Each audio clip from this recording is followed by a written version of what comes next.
नमस्कार, मैं शालिनी और आप देख रहे हैं नेशन 9 टुडे, आम जनता की आवाज। आइए बढ़ते हैं आज की बड़ी खबर की ओर।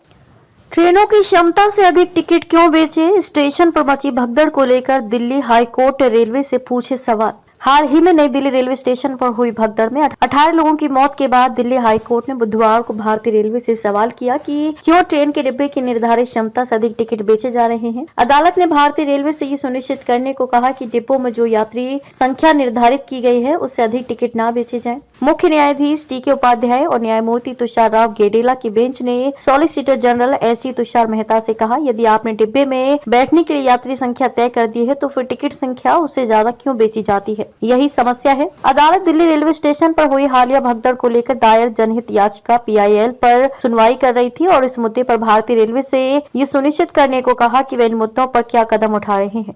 याचिका में रेलवे एक्ट की धारा 57 और 147 का हवाला दिया गया था, जो अधिक भीड़भाड़ और अवैध यात्री प्रवेश पर नियंत्रण रखती है। कोर्ट ने कहा, अगर आप एक साधारण कदम भी उठा लेते हैं तो ऐसी स्थितियों से बचा जा सकता था, लेकिन डिब्बे में यात्री संख्या तय न करना ये प्रावधान अब तक नजरअंदाज किया गया है। अदालत ने रेलवे एक्ट की धारा 57 का उल्लेख किया, जिसके तहत प्रत्येक रेलवे प्रशासन को ये सुनिश्चित करना चाहिए कि हर डिब्बे में यात्रियों की अधिकतम संख्या तय की जाए। सॉलिसिटर जनरल तुषार मेहता ने अदालत को आश्वस्त किया कि ये का विरोधात्मक रूप से नहीं ली जा रही है और रेलवे कानून का पालन करने के लिए बाध्य है। उन्होंने कहा, ये एक अप्रत्याशित स्थिति थी और कोर्ट को यह आश्वासन दिया कि याचिका में उठाए गए मुद्दों को उच्चतम स्तर पर ध्यान में लिया जाएगा। सुनवाई के दौरान अदालत ने यह भी कहा कि नियमों के अनुसार प्रत्येक डिब्बे में यात्रियों की संख्या को स्पष्ट रूप से बाहर प्रदर्शित किया जाना चाहिए। अदालत ने एसजी से ये पूछा कि रेलवे इस कानून को लागू करने के लिए क्या कदम उठाएगा ताकि बिना अनुमति के किसी भी व्यक्ति को डिब्बे में प्रवेश करने से रोका जा सके। कोर्ट ने आदेश दिया, याचिका में उठाए गए मुद्दों की जांच रेलवे बोर्ड के उच्चतम स्तर पर की जाए और उसके बाद